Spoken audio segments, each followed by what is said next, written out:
노년기, 가난한 친구를 몰리게 하는 이유에 대하여. 세월은 흐르고 인생은 어느덧 황혼기에 접어듭니다. 이 시기가 되면 사람은 더 이상 격정적 우정을 쫓기보다는 삶의 고요함과 내면의 평안을 갈망하게 됩니다. 육체와 정신의 안정, 그리고 삶의 품위를 지키기 위해 우리는 관계를 정리하고 인간관계를 새롭게 재구성할 필요에 직면하게 됩니다. 그중 가장 민감하면서도 쉽게 지나칠 수 없는 문제 중 하나가 바로 경제적 격차에서 오는 인간관계의 증여입니다. 특히 가난한 친구와의 관계는 생각보다 많은 어려움과 갈등을 내포하고 있으며 경우에 따라 관계 단절로까지 이어지기도 합니다. 이 글에서는 노년에 이르러 가난한 친구를 멀리해야 하는 현실적 이유에 대해 바라보고자 합니다. 그것은 단순히 비정한 판단이 아니라 당신의 평온한 노후와 존엄을 지키기 위한 깊은 통찰에서 비롯된 선택일 수 있습니다. 아래에 소개할 3가지 관점을 통해 우리가 왜 노년기에 이러한 결정을 진지하게 고민해야 하는지를 함께 살펴보겠습니다. 첫 번째 지혜, 마음이 가난한 사람은 멀리 가라. 겉으로 보이는 물질적 빈곤보다 내면의 결핍이 훨씬 더 큰 그림자를 드리운다. 가난이란 단어는 흔히 지산의 유무로 판단되지만 실상 우리가 경계해야 할 것은 마음의 빈곤입니다. 정신적으로 결핍된 사람은 삶의 본질을 외면하고 인간다움에 대한 이해 없이 하루하루를 무의미하게 소비합니다. 이런 사람은 상용 물질적 부를 어느 정도 갖추고 있다 하더라도 그 부를 정당하게 사용하지 못합니다. 마음이 가난한 사람은 욕망을 조절하지 못하고 타인의 정기를 침범하며 자신의 이익을 위해 도덕적 기준조차 무시할 수 있습니다. 그들에게는 함께 살아가는 삶이라는 공동체의식이 결여되어 있으며 오직 자기만족을 위한 수단으로 타인을 대하기도 합니다. 더 나아가 물질과 정신 모두가 빈곤한 사람은 어떠한가? 이들은 자신의 게으름이나 나태함을 외부 탓으로 돌리며 끊임없이 남을 원망하고 세상을 탓합니다. 정보를 비난하고 성공한 사람을 향해 독설을 퍼붓지만 정작 스스로의 삶을 바꾸려는 노력은 하지 않습니다. 이런 유종의 사람과 가까이 지내는 것은 단순한 불편함을 넘어 삶의 에너지를 지속적으로 소진하게 만드는 정신적 소모전에 가깝습니다. 노년에는 들어간 소모를 감내할 여력이 없습니다. 따라서 우리는 이제 마음이 가난한 사람과 거리를 두어야 할 시점에 이르렀습니다. 그러나 이것은 단순한 대책이 아닙니다. 오히려 자신의 정신을 지키고 인생 후반부를 아름답게 선택하기 위한 선택적 거리두기입니다. 그렇다면 두 번째로 우리는 왜 소비 방식이 다른 친구를 경계해야 할까요?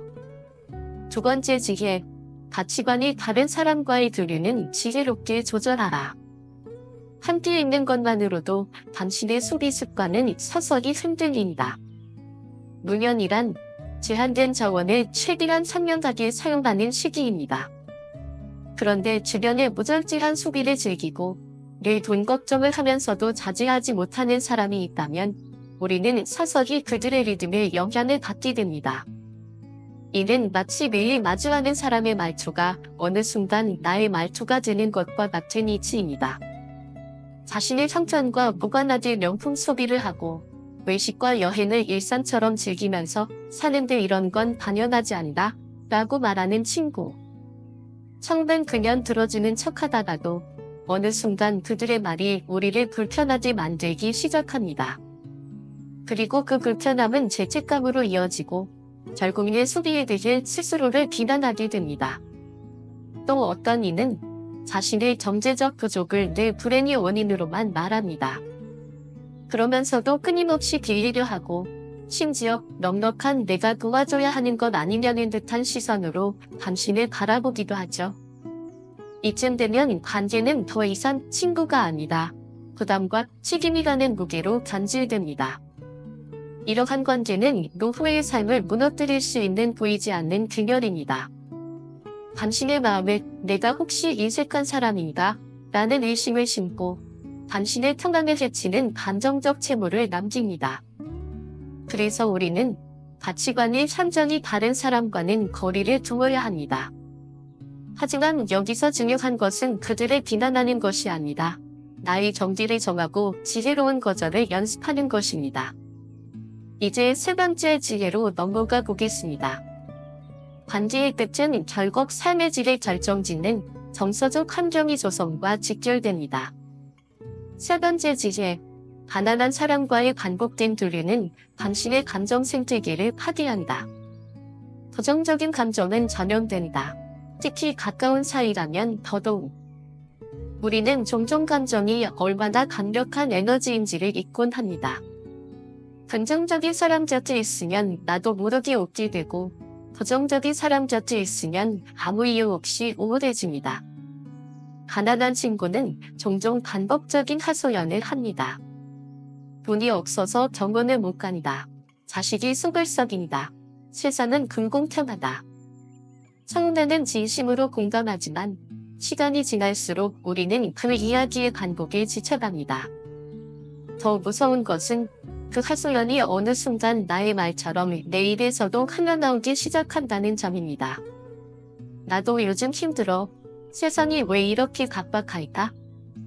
감정의 환경은 쉽게 전염되며 그것은 삶의 감정과 태도에 직접적인 영향을 미칩니다.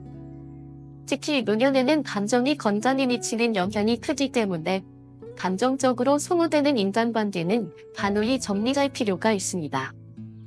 당신의 정서가 무너지면 어떤 지혜도 삶에 끌어내릴 수 없습니다. 그래서 우리는 정리해야 합니다. 감정적 폭우 속에 내 마음을 감치하지 말고 작은 우산이라도 펴는 법을 배워야 합니다. 그 우산은 바로 정기이며 그 정기는 곧 당신의 삶을 지키는 지혜의 울타리가 될 것입니다. 끔찍한 삶의 끝자락에서 일어나는 비극, 그리고 그 근원에 대하여 절망은 마음의 빈곤에서 시작된다. 단지 물질의 부족 때문만은 아니다. 우리는 때로 극단적인 선택으로 생을 마감하는 안타까운 장면들을 목격하곤 합니다. 그들은 더 이상 삶에 희망을 걸 수 없다고 느끼며 내일의 기다릴 이유조차 사라졌다고 여긴 채 조용히 어둠 속으로 걸어 들어갑니다. 이러한 장면은 결코 원 세상의 이야기가 아니다. 우리의 주변에서 어쩌면 친척이나 이웃 중 누군가의 현실일 수도 있습니다. 문제는 이러한 비극이 단지 물질의 결핍으로 인해 발생한 것이 아니라는 점입니다. 진정한 원인은 삶을 바라보는 시야가 점점 좁아졌기 때문입니다. 극심한 가난은 사람의 시야를 가리고 자신 외에는 아무도 없는 것처럼 고립감을 부추기며 결국 모든 것을 부정하게 만듭니다. 가난 그 자체는 악하지 않습니다. 그러나 가난한 마음은 사람을 악한 길로 이끄는 확률을 높입니다. 누군가가 궁지에 몰렸을 때 마음이 풍요롭다면 끝까지 인간다움을 지킬 수 있습니다. 그러나 마음마저 황폐해진 이들은 때로는 짐승처럼 변할 수도 있는 위험을 품게 됩니다. 절망 속에서 그들은 타인의 선의조차 의심하며 도움의 손길을 적의 손길로 오해하기도 합니다. 부유한 사람도 물론 때때로 타락할 수 있습니다. 그러나 그는 그 자체로 방어막이 되기에 일정 수준 이상의 삶을 유지하는 이가 스스로의 품위를 내던지고 짐승처럼 행동하는 일은 상대적으로 드뭅니다. 이러한 현실을 마주하며 우리는 곰곰이 생각해보게 됩니다. 왜 다진 자들은 점점 가난한 자들로부터 거리를 두게 됩니다? 그 이유는 단순히 이기심이 아니다. 정서적, 정신적 피로감에서 오는 자기 방어일지도 모릅니다. 그렇다면 이제 경제적 부담의 현실에 대해 좀 더 깊이 들여다볼 차례입니다.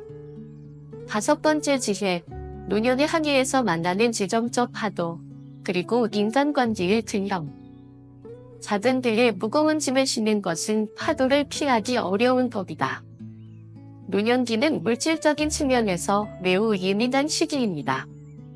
젊었을 때는 소득이 있었고 위기 상황이 닥쳐도 다시 일어나서 극복할 수 있는 에너지가 있었지만 인생의 후반기에 접어들면 사정은 달라집니다. 의료비, 생활비, 예기치 못한 사고는 하루아침에 우리의 재정 구조를 흔들어 놓습니다. 그런 상황에서 오랜 친구가 경제적 어려움에 빠졌을 때 우리는 갈등이 직면합니다. 도와주고 싶은 마음은 간절하지만 정작 자신도 여유가 없는 경우가 대부분입니다. 마치 빈 그릇에 아무리 정성을 담으려 해도 나눌 음식이 없는 것처럼 사실은 3위만으로 해결되지 않습니다. 예를 들어 친구가 급작스러운 병으로 인해 큰 금액의 수술비를 필요로 한다면 우리는 깊은 고민에 빠집니다. 돕고는 싶지만 나 역시 언제 정원 신세를 지을지 모르는 노년인데 그 불안함은 죄책감과 무력감으로 변하며 결국 관계는 서로를 짓누르는 짐으로 전무합니다. 더 나아가 한쪽에서 받은 도움은 때로는 자존심의 상처가 되어 돌아옵니다. 고맙다는 말을 하면서도 마음 한구석에는 나는 왜 이렇게밖에 못 사나라는 씁쓸함이 자리 잡습니다. 그 감정은 점차 오정을 시들게 만들고 함께했던 시간조차 무색하게 합니다. 노년 뒤에 오정은 산을 함께 오르는 것과도 같습니다. 거친 길 위에서 상우를 지지하고 격려하는 것은 중요하지만 상대의 무기를 나의 어깨에 고스란히 짊어지는 일은 결국 함께 쓰러질 위험을 안고 있습니다. 따라서 우리는 관계의 무기를 균형 있게 조절해야 하며 현실적인 한계를 받아들이는 지혜를 갖추어야 합니다.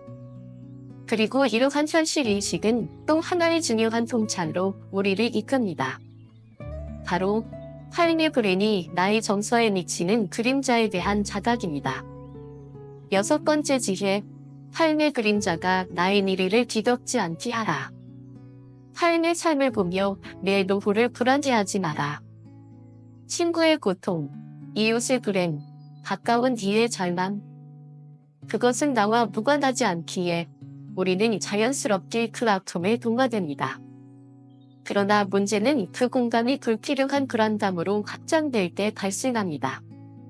경제적 위기를 겪는 친구의 삶을 보고 나면 어느 순간 스스로에게 묻습니다. 혹시 나도 이렇게 될까? 나는 정말 괜찮은가? 그들의 삶이 곧 나의 예고편처럼 느껴지고 아직 오지 않은 내일이 갑자기 무섭게 다가옵니다. 이러한 감정은 마치 어두운 그림자가 들이운 듯 우리의 마음을 서서히 짓누릅니다. 불안은 짙어지고 건강에 대한 걱정, 자녀에 대한 염려, 집안의 지출 하나하나가 스트레스로 다가오며 결국 마음은 지치고 무너져갑니다. 이런 정서적 피로는 단순한 감정의 문제가 아닙니다. 우리의 삶의 질 전체를 좌우하는 중요한 요소입니다. 평온한 노후를 꿈꾼다면 우리는 내 삶의 영향을 미치는 외부 자극에 대한 방어력을 키워야 합니다. 타인의 불행에 공감하되 그것이 나의 미래는 아니라는 사실을 분명히 인식해야 합니다. 그 인식은 당신의 마음을 지켜주는 마지막 방어선이며 노년기를 건강하게 지탱해주는 기둥이 되어줄 것입니다. 공감에 더대 빠지지 마라. 정서적 에너지를 지키는 내면의 경계. 공감은 관계의 다리지만 지나치면 마음의 둑이 무너진다. 사람은 누구나 이해받고 싶어하고 더불어 이해하고자 하는 본능을 지녔습니다. 이러한 공감의 감정은 인간관계의 핵심적인 연결고리이며 함께 살아가는 공동체 속에서 서로를 지킨다는 보이지 않는 기둥이 되어줍니다. 하지만 모든 것이 그렇듯 공감 역시 균형이 중요합니다. 누군가의 아픔을 지속적으로 듣고 함께 걱정하고 그 불행에 깊이 감정이입을 하다 보면 어느 순간 자신의 정서적 에너지가 바닥나게 됩니다. 이러한 상태를 감정적 소진, 이모셔널 번아웃이라고 부르며 특히 노년기에 들어선 이들에게는 치명적인 영향을 끼칠 수 있습니다. 공감은 인간의 숭고한 능력이지만 끝없는 하소연과 반복되는 절망의 이야기 속에서는 자기 연인의 함정으로 빠질 위험이 있습니다. 그들은 도와달라고 손을 내밀지만 그 손에 붙잡는 순간 나도 함께 가라앉는 심리적 수렁이 존재합니다. 이럴 때 우리는 결단해야 합니다. 내가 더 이상 견딜 수 없을 정도로 지쳤다면 감정의 문을 조심스럽게 닫는 것도 하나의 용기입니다. 그것은 냉정함이 아니라 나 자신을 지키고자 하는 지혜로운 보고 행위입니다. 또한 이 과정에서 전문가의 도움을 요청하는 것도 결코 부끄러운 일이 아닙니다. 내면의 안전이 흔들릴 때 스스로를 위해 도움을 청하는 태도야말로 성숙한 인격의 증표이며 노후를 건강하게 살아가기 위한 중요한 선택입니다. 이처럼 정서적 균형을 회복하는 일은 단순한 감정 조절을 넘어 인생 전체를 조율하는 거대한 조율과도 같습니다. 그리고 바로 그 조율의 핵심은 삶의 우선순위와 선택에 있습니다. 8번째 지혜, 나의 인생을 우선하라 자기 돌봄의 철학. 자신을 우선시하는 태도는 결코 이기적이지 않다. 사람은 흔히 자신을 먼저 챙기는 일은 이기적이다라고 오해하곤 합니다. 하지만 인생의 황혼기에 들어서면 그 생각은 반드시 바뀌어야 합니다. 자기 자신을 돌보는 일은 장기적인 평온과 존엄을 위한 가장 기본적인 진리이자 권리입니다. 노후의 삶은 유한한 자원 위에서 이루어집니다. 시간, 체력, 경제력, 감정의 여유 등 이 모든 것이 한정된 조건 속에서 조화를 이루어야만 평온한 삶의 곡선을 그릴 수 있습니다. 따라서 자신의 인생을 우선시하는 자세는 삶의 본질을 지키는 일이며 오히려 가족을 위한 책임감 있는 결정이기도 합니다. 특히 경제적으로 불안정한 친구와의 관계는 자칫하면 당신의 기회도 흐트러뜨리고 스스로에 대한 확신마저 흔들리게 만들 수 있습니다. 무엇보다 중요한 건 당신 자신을 지키는 것입니다. 자신을 돌보지 않고서는 누구도 도울 수 없으며 아무도 끝까지 당신을 지켜줄 수 없습니다. 노후란 혼자 살아가는 법을 배워야 하는 시기이기도 합니다. 그 말은 곧 혼자가 되어도 무너지지 않을 자기 기반을 갖추는 것이 가장 큰 지혜라는 뜻입니다. 그리고 이러한 기반을 단단히 하기 위해서는 관지의 무게를 재고 때로는 관지의 가지치기도 필요한 법입니다. 지나치게 무거운 관계는 결국 당신을 아래로 끌어당기기 때문입니다. 그렇다면 이제 다음으로 우리가 맞이해야 할 것은 삶의 태도와 가치관의 차이가 인간관계에서 얼마나 큰 균열을 일으킬 수 있는지에 대한 통찰입니다. 9번째 지혜, 삶의 결이 다르면 멜로디가 어긋난다 가치관의 불협화음. 오랜 버디라도 방향이 다르면 함께 걸을 수 없다. 나이가 들수록 사람은 자신의 삶에 대한 철학을 가지게 됩니다. 그 철학은 오랜 세월의 경험, 수많은 선택, 수없이 지나간 계절들 위에 굳건히 자리 잡은 인생의 중심절기와도 같습니다. 따라서 노년기의 인간관계에서는 단순한 시간의 차이를 넘어 삶의 방식 그 자체가 조화를 이룰 수 있는지가 핵심이 됩니다. 건강, 수기, 여가, 종교, 인간관. 이 모든 면에서 방향이 다르다면 깊은 관계는 유지하기 어렵습니다. 예를 들어 어떤 친구는 건강을 최우선으로 여기며 매일 아침 걷고 식단을 조절하며 규칙적인 생활을 고수합니다. 반면 또 다른 친구는 나이 들어서까지 뭘 그렇게 힘들게 사냐며 아무렇게나 먹고 늦잠을 즐기며 하루하루를 보냅니다. 이 두 사람은 각자의 철학에 있어 충돌은 없어도 동의는 어렵습니다. 또한 여가를 보내는 방식에서도 큰 차이가 납니다. 어떤 이는 조용한 독서와 명상을 좋아하고 또 어떤 이는 여행과 활기찬 모임을 선호합니다. 서로 다른 리듬이 충돌할 때 우리는 종종 상대의 방식이 답답하게 느껴지거나 나의 방식을 무시당한다고 느끼게 됩니다. 이러한 차이는 시간이 흐를수록 관계의 틈을 벌어지게 하고 결국에는 감정의 오해로 이어집니다. 그러나 여기서 중요한 것은 그 차이를 이유로 관계를 끊기보다는 서로의 다름을 인식하고 인정하는 태도입니다. 오랜 번이라 하여 모든 부분이 같을 수는 없습니다. 중요한 것은 조율하는 마음이며 서로 다른 악보를 가지고 있더라도 함께 멜로디를 만들어갈 의지가 있다면 관계는 이어질 수 있습니다. 그럼에도 불구하고 그 차이를 존중할 수 없는 지점에 이르렀을 때 우리는 또 한 번 생각해야 합니다. 이 관계가 지금의 나를 지지해주는가 아니면 무너뜨리는가?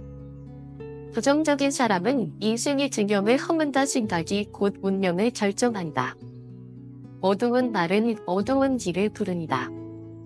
그 그림자에서 벗어나야 합니다. 세상에는 마치 끝없는 안개처럼 부정적인 기운을 품고 살아가는 이들이 있습니다. 그들의 말 한마디, 눈빛 하나, 툭 던지는 한숨을 듣는 이로 하여금 기운을 떨어뜨리고 마음을 가라앉게 만드는 기묘한 무게를 지니고 있습니다. 이러한 사람들과의 반복된 교류는 단순한 감정 소모를 넘어 삶에 대한 전반적인 지도를 바꾸어 놓을 수도 있습니다. 사람은 주변 환경에 지대한 영향을 받으며 특히 가까운 사람의 말과 생각은 마치 물이 스며들듯 우리의 사고에 침투합니다. 그래서 부정적인 사람과 오랫동안 함께 있다 보면 나도 모르게 부정의 언어를 익히고 의심과 불만이 일상이 되기 시작합니다. 실제로 뇌과학은 이 길을 명확히 증명합니다. 별표 만성 활성기 제마 RAS 별표라는 뇌의 시스템은 우리가 반복적으로 하는 생각을 현실처럼 인식하고 그 생각이 부합하는 증거를 삶 속에서 계속 수집합니다. 즉, 나는 돈이 없어, 나는 원래 그러게, 나는 안 될 운명이야 라는 생각을 지속하면 이 뇌는 현실을 그 말에 맞추어 재구성하고 결국 그 말이 운명이 되어버리는 것입니다. 반대로 나는 충분히 이겨낼 수 있어, 내 인생은 아직 끝나지 않았다, 오늘은 어제보다 나은 하루가 될 거야 라는 긍정적인 말은 뇌를 통해 현실 속 긍정의 가능성을 발견하게 만듭니다. 이것이 바로 생각이 현실이 된다는 고전의 지이다. 현대과학과도 정확히 일치하는 대목입니다. 그러나 부정적인 사람은 그러한 긍정의 씨앗을 짓밟는 습관을 가지고 있습니다. 그들은 늘 불평을 하며 희망을 말하는 사람을 비웃고 남의 기쁨에도 그늘을 들이우는 말을 건넵니다. 그들의 습관적인 언어는 상대방을 위축시키고 때로는 스스로도 모르게 삶의 나침반을 그르치게 만들죠. 더욱 무서운 건 그 부정적인 기운은 전염된다는 점입니다. 긍정의 말도 전염되지만 부정의 말은 더 빠르게 그리고 더 깊게 스며듭니다. 그래서 부정적인 사람 옆에 자주 있는 사람은 결국 비슷한 말투를 갖게 되고 비슷한 삶의 태도로 물들게 됩니다. 당신이 긍정의 사람들과 어울린다면 당신의 삶도 자연스레 상승의 방향으로 흐르게 됩니다. 반면 부정적인 사람들과 함께 있다면 당신도 어느새 이유 모를 짜증과 허무감, 그리고 불만으로 가득 찬 삶의 리듬에 적응해버릴 것입니다. 이것은 단지 기분의 문제가 아니라 삶 전체의 상반을 바꾸는 결정적인 요인이 됩니다. 그리고 바로 여기서 우리는 또 하나의 중요한 사실을 마주하게 됩니다. 당신 곁에 있는 친구가 바로 당신의 미래다. 11번째 지혜, 친구는 당신의 미래가 반기는 삶의 예고편이 된다. 누구와 함께하느냐가 결국 당신이 누구인지 말해준다. 어느 날 문득 나는 고등학교 시절부터 친하게 지내온 친구를 떠올렸다. 우리는 함께 자랐고 부모님끼리도 친했으며 어린 시절엔 그저 중과고우라며 어디서나 함께 다녔다. 그러나 나이가 들수록 나는 그 친구의 말투, 표정, 사고방식에서 지속적인 부정의 에너지를 느끼게 되었다. 처음엔 그저 환경 탓이라 여겼다. 그의 삶이 힘들었고 가정 형편이 어려웠기에 그럴 수 있다고 이해했다. 하지만 세월이 흘러도 그는 변하지 않았다. 오히려 더 비관적이 되었고 남의 성공을 질투하며 자신의 불운의 실산이 굴공평해서 그렇다고 단정지었다. 나는 어느새 그 친구의 말을 듣는 것이 두려워지기 시작했다. 만나고 돌아오는 길엔 늘 마음이 무거워졌고 괜히 나의 삶이 초라하게 느껴지기도 했다. 그 순간 나는 깨달았다. 이 친구와의 관계가 더는 나를 성장시키지 못하며 오히려 내 내면을 갉아먹고 있다는 사실을. 물론 오정을 버린다는 것은 결코 쉬운 일이 아니다. 그러나 당신의 노후, 당신의 미래, 당신의 정신적 안정을 위해 때로는 이별 또한 용기가 된다. 나와 비슷한 철학을 가진 사람, 세상에 감사할 줄 아는 사람, 어려움 속에서도 가능성을 말하는 사람. 이런 이들과 함께이다. 우리는 노년을 더욱 평온하게 그리고 의미 있게 살아갈 수 있다. 이제 우리는 마지막 지혜에 다가가고 있습니다. 마무리하기에 앞서 한 가지 더 짚고 넘어가야 할 사실이 있습니다. 바로 관계는 정리할 때가 있다는 것입니다. 그 정리는 무정감이 아니라 자기 인생에 대한 이해입니다. 관계를 정리하는 용기 인생의 한해에서 짐을 덜어내다. 때로는 손을 놓아야 비로소 두 발로 설 수 있다. 인간은 관계를 통해 성장하지만 그 관계가 독이 되어 돌아올 때 우리는 반드시 선택해야 합니다. 그 친구와의 기억을 돌이켜보면 처음부터 이상한 기운이 감돌았습니다. 같이 게임을 하면 심세에 따라 태도가 극명하게 달라졌고 불리한 상황이 오면 같은 편에 조롱하며 비웃었습니다. 심지어 일부러 게임을 망치기도 하며 상대방을 괴롭히는 데서 묘한 즐거움을 느끼는 듯한 모습까지 보였습니다. 나는 처음엔 그저 스트레스 해소라 여겼습니다. 그러나 같은 일이 반복되고 채팅창이 내 싸움으로 얼룩지고 그 와중에도 친구는 미소를 지었습니다. 그 모습을 보며 나는 확신하게 되었습니다. 이 친구는 단순히 부정적인 사람을 넘어 타인의 감정을 도구로 삼는 사람이었습니다. 그는 나의 고민을 듣는 척하면서도 실상은 나의 불안을 이용했고 내 부정적인 답을 던져주며 나의 결정을 흐리게 만들었습니다. 그이지 상담한 후 나는 늘 우울했고 세상이 부정적으로 보였으며 희망이라는 단어는 입에 올릴 수조차 없었습니다. 어느새 나는 그 친구의 사고방식에 중독되어 있었고 염세주의, 황무주의가 내 삶을 잠식하고 있었습니다. 그러나 관계를 정리하고 나서 놀라운 변화가 일어났습니다. 하루하루가 달라졌고 무언가 막혀있던 흐름이 다시 흐르기 시작했습니다. 나는 작가가 되었고 내가 살아가는 분야에서 차근차근 경력을 쌓아가며 진정한 삶의 보람을 느끼기 시작했습니다. 이 모든 전환은 부정적인 사람들과의 절연 이후에야 가능했습니다. 이 경험은 내게 강한 확신을 안겨주었습니다. 누구와 함께하느냐는 결국 내가 어떤 삶을 살아갈 것인가를 결정하는 일입니다. 친구는 당신의 거울이며 당신의 미래이고 때로는 당신의 운명을 비추는 등불입니다. 삼각이 먼 하늘을 떠나기 전 가장 먼저 하는 일이 무엇입니까? 바로 불필요한 짐을 덜어내는 일입니다. 그 짐은 예정이었을 수도 있고 추억이었을 수도 있으며 우정이란 이름의 사슬이었을 수도 있습니다. 그러나 뒤에 심을 수 있는 무게는 한정되어 있으며 그것을 초과하면 한해는 위험해집니다. 도움을 주고받는 인간관계는 물론 소중합니다. 도덕적 가치에 입각한 나눔은 인류가 가진 가장 고귀한 진위 중 하나입니다. 그러나 현실적인 삶의 조건을 무시한 이상주의는 때로 더 큰 고통을 낳습니다. 따라서 노년기의 인간관계는 감정적 의무가 아닌 삶의 균형이라는 원칙 위에서 다시 조율되어야 합니다. 이지적인 선택이 아닙니다. 그것은 현명한 자기보호이며 평온한 노후를 위한 필연적인 정리입니다. 지나간 인연에 미련을 갖지 마십시오.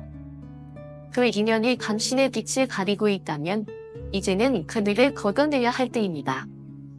진정한 자유는 때로 관계를 끊는 용기에서 시작됩니다.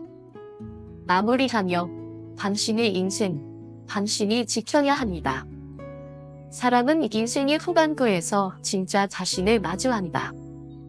이제 우리는 삶의 깊은 곳을 함께 바라보았습니다. 당신의 인생은 당신이 누구와 함께하느냐에 따라 달라질 수 있습니다. 때로는 눈물 겹게 따뜻했던 관계도 시간이 지나면서 당신의 무게가 될 수 있습니다. 그럴 땐 외면하지 마십시오. 당신의 마음이 이미 알고 있는 진실을 당신의 이성이 외면하지 않도록 하십시오. 인생의 후반부에서야 비로소 우리는 가벼움이 얼마나 귀한 것인지, 평온이 얼마나 지켜야 할 가치인지 깨닫게 됩니다. 이 글을 통해 여러분이 누군가를 떠올렸다면 아마 그건 이미 마음속에서 울린 경고음일 것입니다. 이제 당신이 해야 할 일은 그 소리에 귀 기울이는 것, 그리고 당신의 삶을 위한 현명한 선택입니다. 다시 말하지만 친구는 당신의 미래입니다. 그러니 좋은 사람을 곁에 두십시오. 긍정적인 사람과 어울리십시오. 그리고 당신 자신을 먼저 사랑하십시오. 오늘도 여러분의 건강한 인간관계와 평온한 삶을 응원합니다. 끝까지 함께 해주셔서 감사합니다. 보다 깊은 지혜를 담은 이야기로 다음 영상에서 다시 찾아뵙겠습니다. 고맙습니다. 끝.